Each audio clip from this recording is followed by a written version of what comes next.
get to handpick the best of the best innovators to showcase the work they are doing are my favorites. I've invited 3 of today's most promising digital therapeutic companies to join us on stage, and here's a short preview of what you will see. First, NeuroTrack will share the work they are doing to detect, and you just heard Deb talking about it, but to detect and prevent early cognitive decline. Then Canary Health will showcase how they are tackling both diabetes and depression. And then Click Therapeutics, a company known for their powerful therapeutic for smoking addiction, will share their amazing roadmap to help those with major depressive disorders, heart disease, and so much more.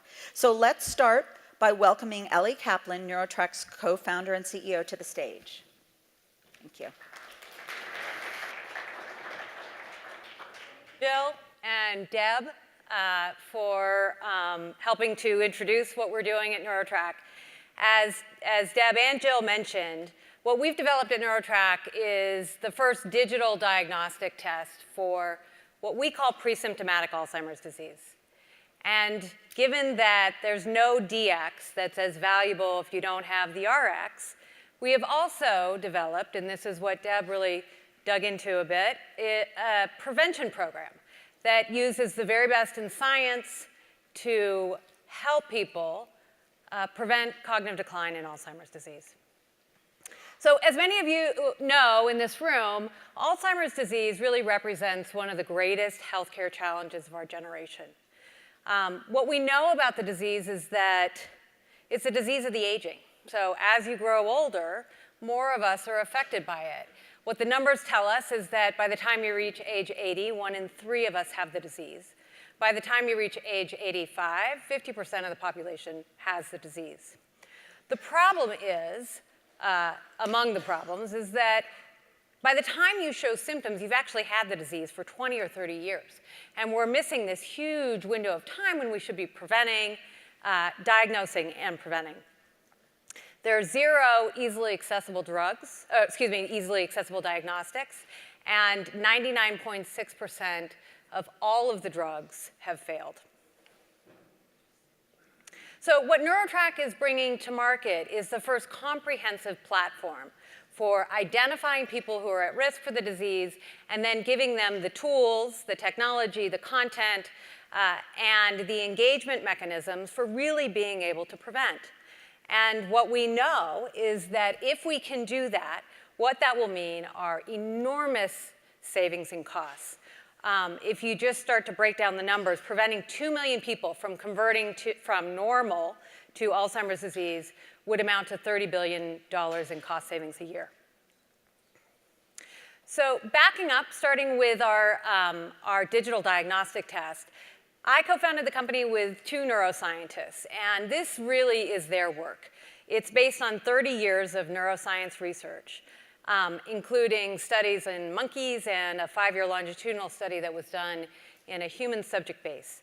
And what this test can do is really to identify people who are at risk early and then help them track their memory over time. So we have a 30-minute test that is our predictive test. And we developed in the last 2 years a 5-minute test that sets people's baseline and then helps them track their memory over time. The data from the 30-minute test that was generated during a 5-year longitudinal study that we conducted at Emory University is really extraordinary. So what we showed in that study was that in a cohort of people who had a mix of mild cognitive impairment, subjective memory complaint, and then individuals who were perfectly normal, regardless of that baseline symptomology, if they tested poorly on our test, and that's a score of 50 or below, 89% went on to convert towards Alzheimer's disease in 3 years, 100% within 6 years. And if you scored well on our test, a score of 67 or better, you were free and clear for the following 3 years. So I'm going to show you a little bit of a demonstration of how this test works. So as I mentioned, it's digital. It's a passive eye tracking test that uses the camera in your laptop and very soon in your iPhone or iPad to track how you view images. And what we're looking for on the back end of that is what you find interesting. where you tend to dwell, what you're curious about, where you see things that you haven't seen before. And we analyze all of that data, and we can give a diagnosis. So in this video, this is a video of an individual who was healthy normal. They scored well on our test. They had seen the image of the foot paired earlier in the test. So that image was what we consider to be a familiar image. And when they were then shown the picture of the foot again alongside this rooster, they no longer found that foot interesting. Instead, they wanted to really understand what was going on with the rooster and spent the majority of time looking at that. So as I mentioned, no DX is good without an RX. Alzheimer's has been the hardest area to develop drugs in, hands down. We just heard over the weekend, last weekend, that Pfizer just shut down their entire Alzheimer's unit. We've seen failure after failure, and in part, as a result of that focus on drugs, we have overlooked an important body of research that has looked at the role of lifestyle intervention on Alzheimer's disease. This is a study that was conducted by a woman named Mia Kivipelto in Finland. It is now the gold standard on lifestyle intervention to prevent cognitive decline.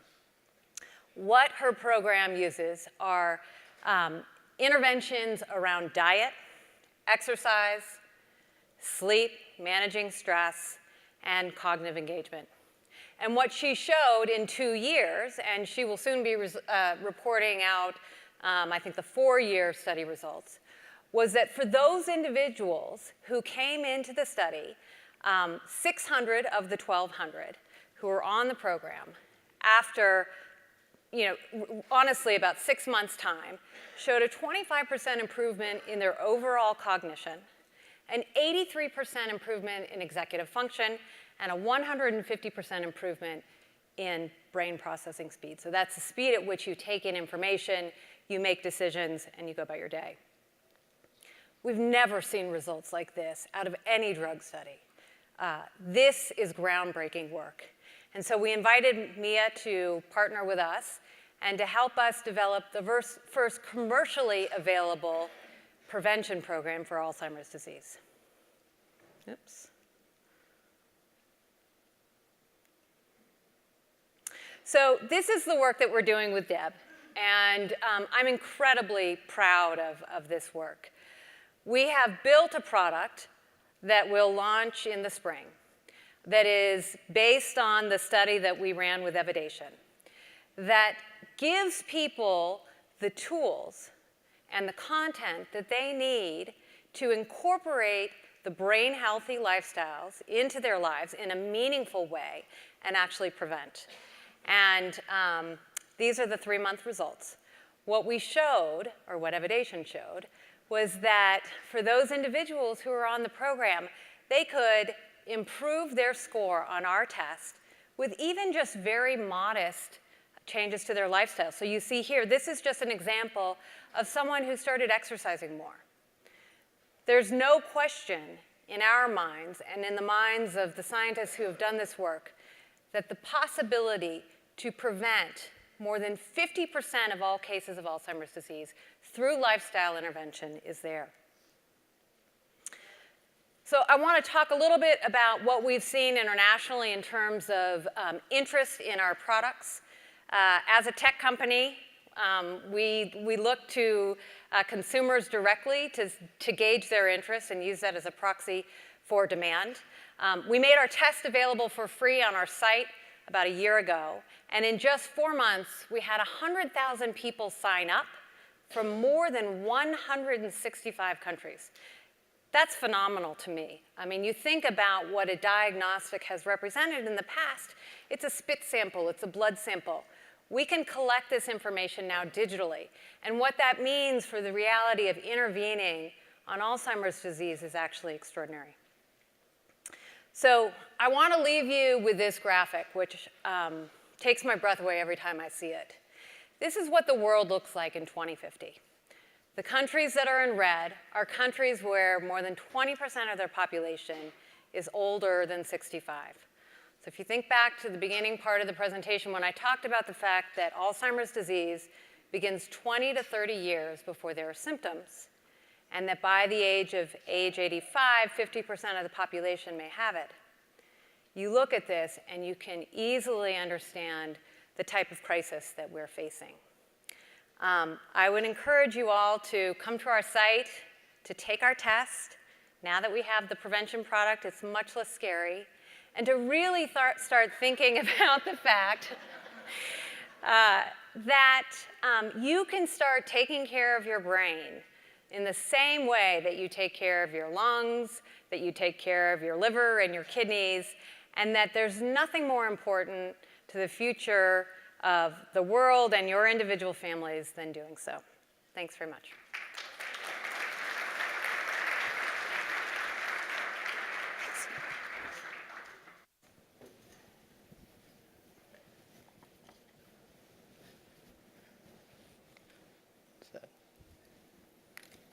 Great.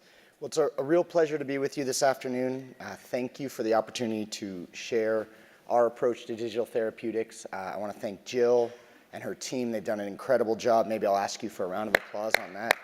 Thank you. And just want to make a plug for those of you still here to stay through the end of the show. I know that Heidi and her team from Time have a great set of content.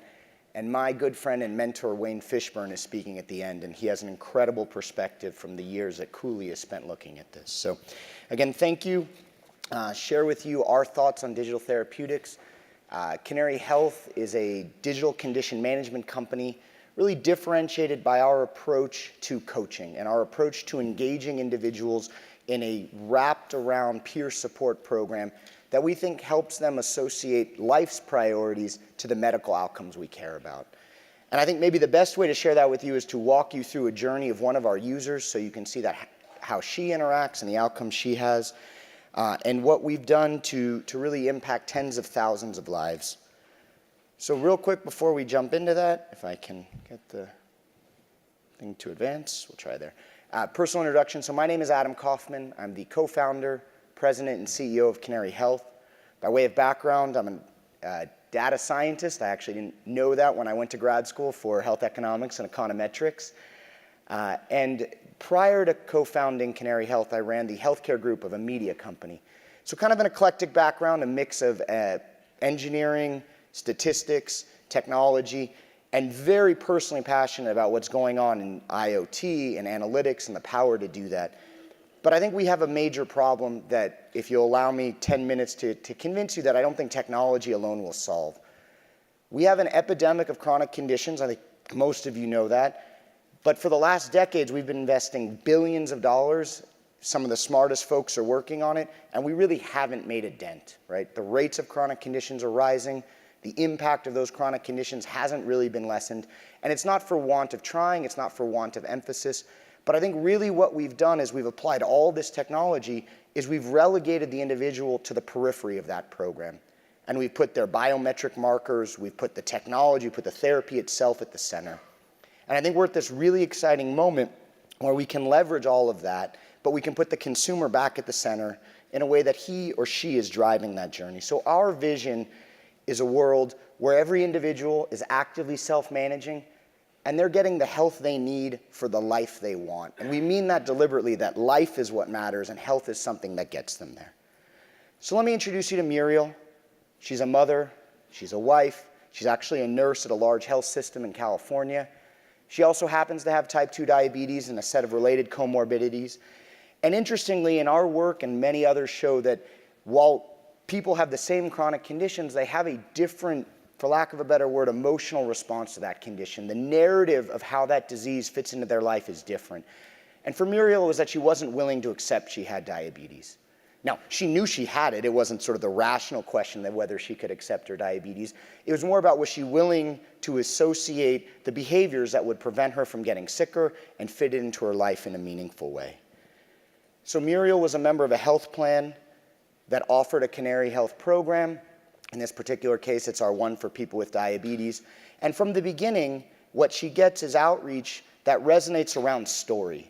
And so you're seeing a series of stories of other participants and how their life was impacted and what mattered to them and what their first emotional response to their condition was. And on the third story that Muriel saw, she connected with a past participant by the name of Javier, and that motivated her to actually begin to engage in the program.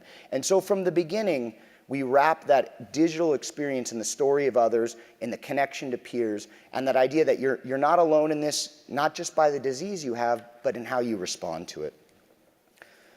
So the core program is a workshop. It's 6 weeks long. She'll be cohorted with about 25 or so folks like her. There will be 2 peers who are coaches, so folks who have been through the program. They're trained by us at Canary Health, and their job is to both moderate, to facilitate, and to coach. And it starts with the self-test. She gets a choice whether she wants to take that self-test or not. But it's not a clinical self-test. We're not going to ask her what her A1C level was necessarily or what her blood glucose was, but we're going to ask about how the disease impacts her life, what her pain symptoms are, what does it mean for her emotions. And from the beginning, we're enabling her with choice. So she's picked the date her workshop starts. She's driving this experience. And core to this is the idea of this sort of next generation of personalization, as we like to think about it, where the program is both surfacing what we suggest you work on. So behind the scenes, we're profiling folks, we're running their personas, and we're recommending things. But probably more important, we're providing Muriel, in this case, choice about what matters to her and giving her the option to engage in the things that matter and move that forward. So we're personalizing both with this idea of analytics and technology, but also in the way that we balance the choice we're giving to her to move forward. So she's going to pick the things that she wants, and in part of that, there's a content experience. Try not to lose my notes. There's a content experience that she's going to get every week during that workshop.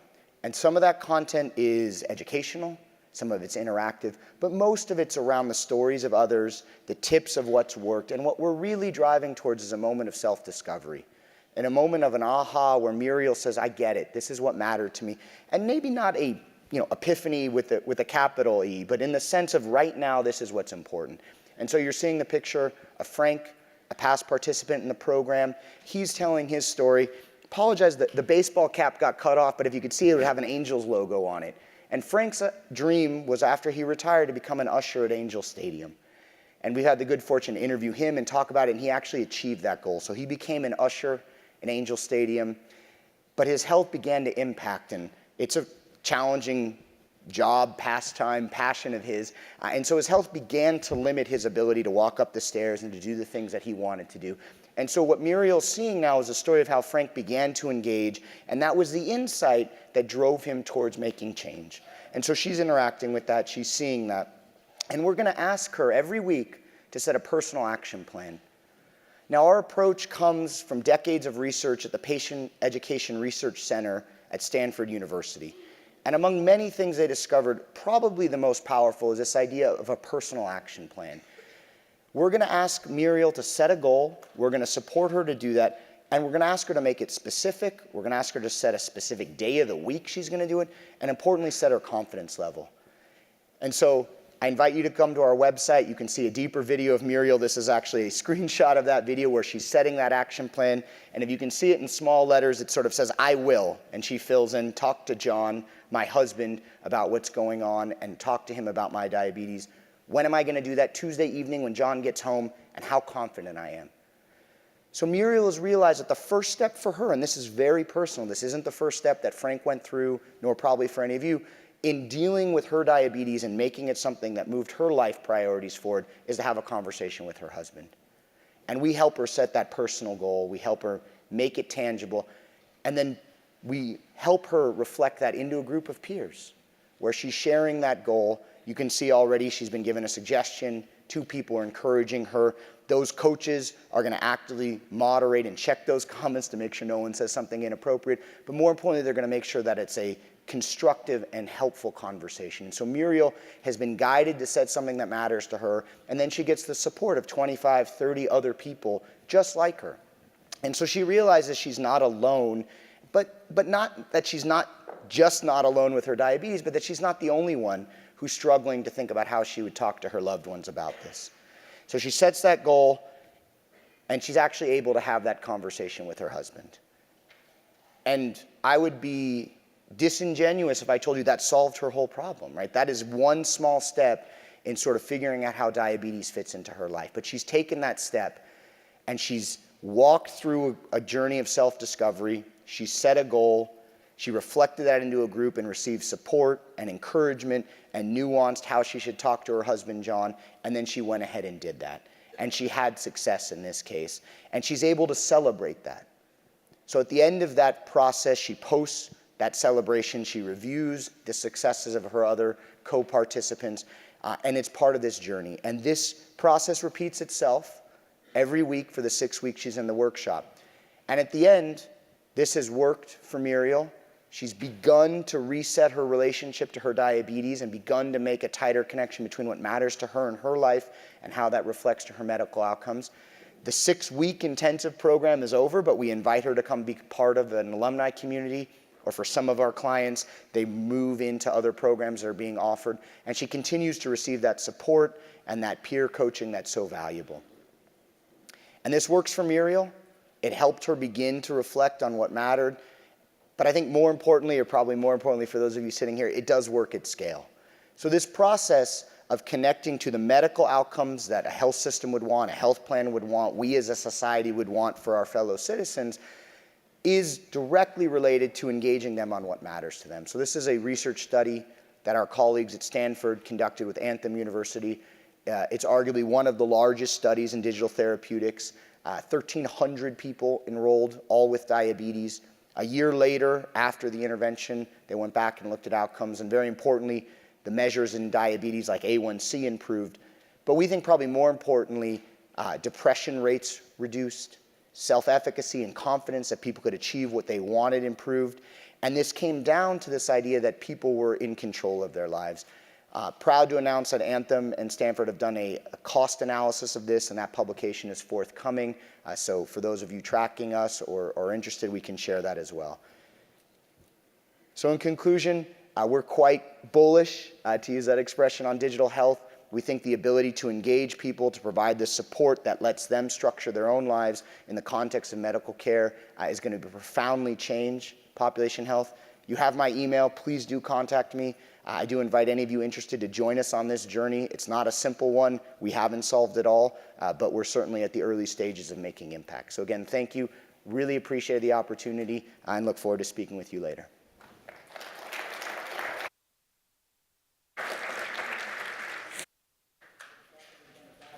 Head of a California Angels fan. So I'm going to talk to you about the strategic vision of Click Therapeutics and drill into some of our programs. I got to tell you though that my 5 children at home are a little upset with me. They all wanted to go to CES. It would have been a great educational experience for them, but they have to be in school. So I've got 5 kids at home, all under 13, all girls except for 2. And if you think that there's disruption in healthcare occurring, you ought to come hang out at my house for a little while. But clearly, the digital delivery of healthcare can get us closer to this triple aim that everyone talks about, namely better outcomes, lower cost of care with a better patient experience of care. And it's interesting because if you go down to the showroom and you see how software is being used on people's cell phones, and you consider how very little bit of that is actually healthcare focused, you begin to see how long of a road we have to go to catch up. So Click Therapeutics is one of the companies that's going to help healthcare catch up. We're engaged in creating digital therapeutics that soon doctors will prescribe, patients will use, and payers will pay for. So that's a very bold statement, and I'll get into some of the granularity of how we can bring that to completion. But let me give you a little bit of a macro perspective that I got from spending a lot of years with Johnson & Johnson and Walgreens and with the advisory board company out of Washington, D.C. Advisory board identified 5 pillars, 5 areas that are key to achieving this triple aim. Better care, or better outcomes, lower cost, better patient experience of care. And 4 of the 5 we're doing okay in. one of the 5 woefully inadequate. Those 5 are physician integration with hospitals and post-acute care providers, long-term care. The second is the clinical integration, which is your evidence-based protocols, evidence-based medicine, and making sure that the standards are consistent. The third had to do with the IT infrastructure and bringing it all together so that at the point of care, the physician could make the right decisions using the electronic medical record and doing it in a meaningful way. And then the fourth, so-so, right? It's reimbursement. We're trying to get rid of a fee-for-service system that's antiquated. We're trying to get into value-based purchasing and pay for performance and gain sharing and shared savings programs. And there's been some moderate success there. But this fifth area is really the weak link. It really is. And that weak link is patient activation, patient engagement, getting the patient to take a more active interest in creating their own health outcome. How do we do that? That's where Click lives. That's what we're experts at. And it occurred to me over the holidays, watching kids and adults alike literally have their face buried in these phones, that the cell phone is an incredible catalyst to deliver digital therapeutics and to deliver healthcare programs. And that's what excites us at Click, because that's what we do.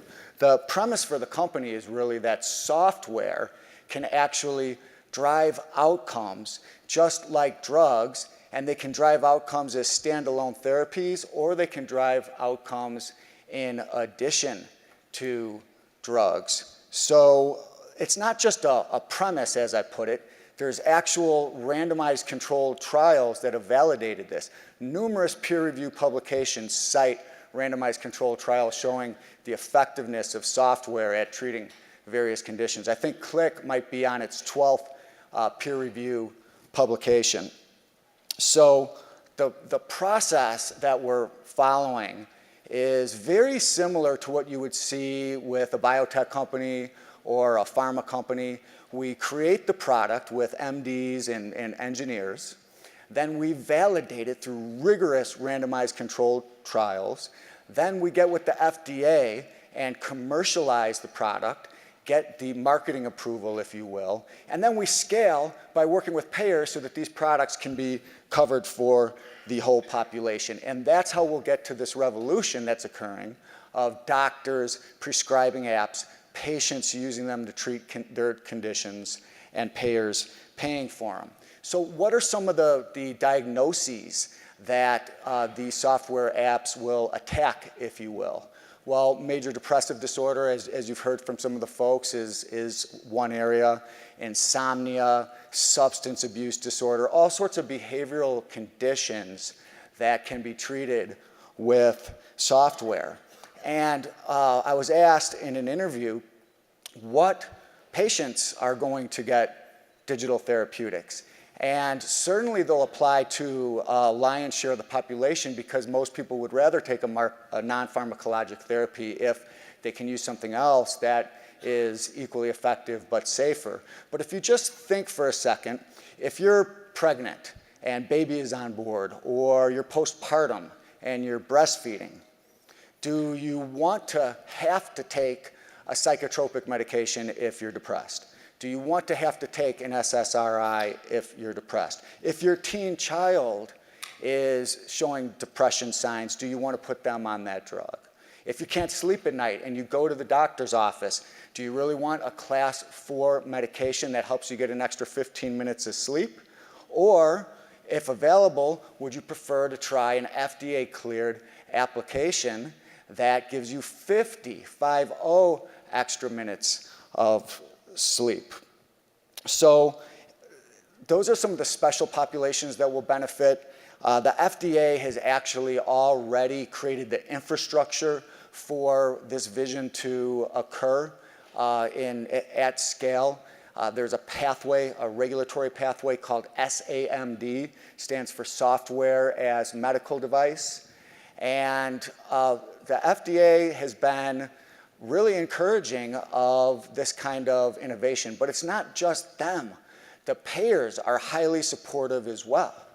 In fact, our biggest investor shareholder is a company by the name of Magellan Health. Magellan Health is one of the largest insurers in the United States. They cover almost 10% of US lives. They've got 25 Medicaid states. They're the Medicaid payer for Washington, D.C. They're the PBM for 53 health plans, millions of lives we're talking about, and they're scaling rapidly their own insurance plans under the Magellan Complete Care umbrella. So we have the luxury of really talking to all of these health plan medical directors and pharmacy directors, and they're literally giddy over the idea of health economic outcomes being produced in a favorable way from software where they may not have to deal with the polypharmacy issues and the drug-on-drug interactions that happen when a new drug comes to market. So through that relationship with Magellan, in 2018, we'll actually have Click Therapeutics technology deployed to over 3 million lives. So with that kind of success, we've actually started a new financing round, and we're talking to, we want to scale up these programs as quickly as possible and bring them into the marketplace.